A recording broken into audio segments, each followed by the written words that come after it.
Hey everyone, I'm Rachel, and today on Crack Your Bible, we are going to be talking about microchips in your hand. That's what I've been watching about, because apparently the Epicenter company in Sweden, I guess, is microchipping their employees, but this is an old story. It's at least like 2 years old, so why is it blowing up now? Now, I am saying some farts today because I'm going to run upstairs and give myself a facial because I've been sick and my skin is wrecked. So didn't put on makeup, but I just wanted to vlog about this really quick from my phone. So why is this an issue? Why are we talking about it now when it's an old story?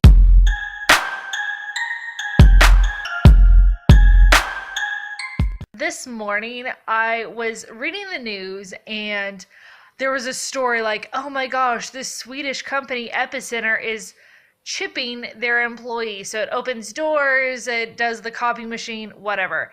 But I was like, why is this news? Because I heard about this story 2 years ago. And so I went on YouTube and yep, I was right.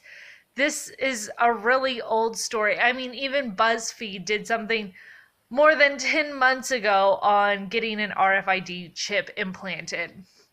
So why is this news now? Well, probably because it's going to explode in the next couple years, where instead of just paying off of your phone, you are now just scanning your hand.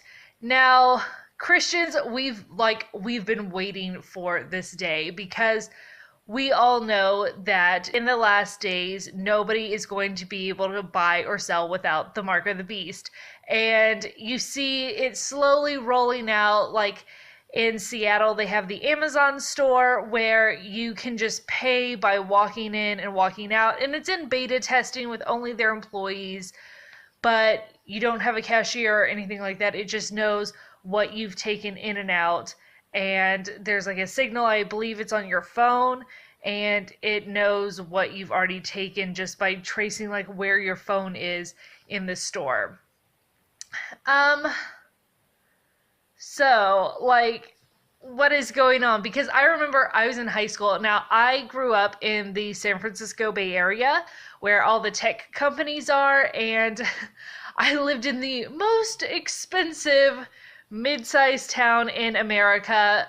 I was definitely like poor, but everybody else I went to school with was pretty wealthy because their parents worked for like the tech companies. And I remember this girl in my class saying that her dad quit his job because the company wanted to work on projects where it would be like tracking people with microchips, and they were Christians and they just saw this as like a mark of the beast type thing. So yeah, I grew up where Oracle was headquartered, PeopleSoft at the time. But yeah, lots of tech companies. A lot of my classmates, their families worked for these very wealthy companies. But yeah, it's been in the works. This is like the first time in history where you can actually trace everybody, where you can actually figure out what is going on. I mean, with WikiLeaks 7, the government can just listen on your phone to who you are, even if the phone is off. And I mean, I believe it was 2012 that then General Petraeus said that we were coming to the day where even your dishwasher would spy on you. And now it's like not even a big thing if you are rich and you have like a Wi-Fi connected refrigerator, or you have Alexa in your house where it's just constantly listening to you, or you have a smart TV. Yeah, like we're at that point where it's totally plausible and it's actually able to happen, where some nefarious government can sit there and listen to you and watch you like you're in 1984. And the Bible has told us about this. Now, last night I went to the movies with my husband because he's like obsessed with going to movies. And there was a preview for this movie called Geostorm. And it was about like a satellite system that can control the weather, and whoever can control the weather controls the world. Well, again, these are things that are not science fiction anymore. They're completely plausible. For example, we have HARP, which is a government program in Alaska. They even have ratings on Google. I mean, it's like not a secret. And they mess with like the weather system. So they can control storms or things like that. And we're finally at that point in history where we can do these crazy signs and wonders where that has never been possible before in the history of the world. But Jesus said that in the end times, there would be these people that come and they do these great signs and wonders, and being able to control the weather would really freak some people out. And the fact that you're not going to be able to buy or sell without the mark of the beast, that's totally possible today. But, if the bank decided they were going to freeze your account today, what would you do? Because I highly doubt most people carry around that much cash with them. I mean, you saw what happened with Greece. What was it? 2 years ago, maybe? People were lining up in the street to pull out like $40 a day. People were starving. Were shutting down. I even read a story about a lady who had been through IVF like a zillion times, and she finally got pregnant in Greece, and then she had an abortion when that economic thing hit because they thought that they weren't going to have the money to raise this kid that they had spent so much money on trying to get pregnant with. So again, these are like really evil things that are happening. But if the bank wanted to freeze your accounts, if the government wanted to seize your assets, you'd probably be screwed.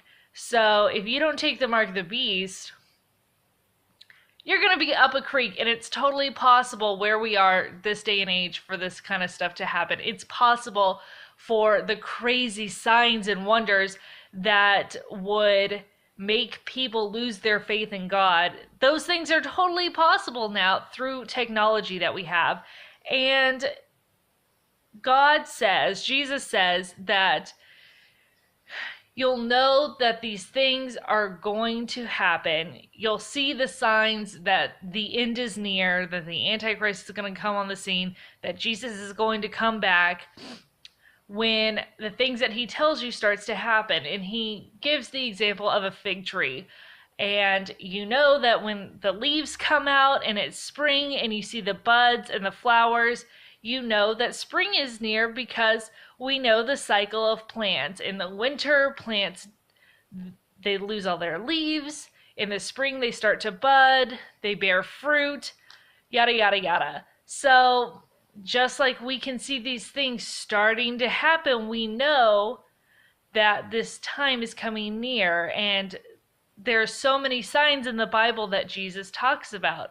So I want everybody to have their eyes open and just be aware of things and get yourself ready. Get yourself ready spiritually. Get yourself ready by reading the Bible so that you can recognize these signs when they happen.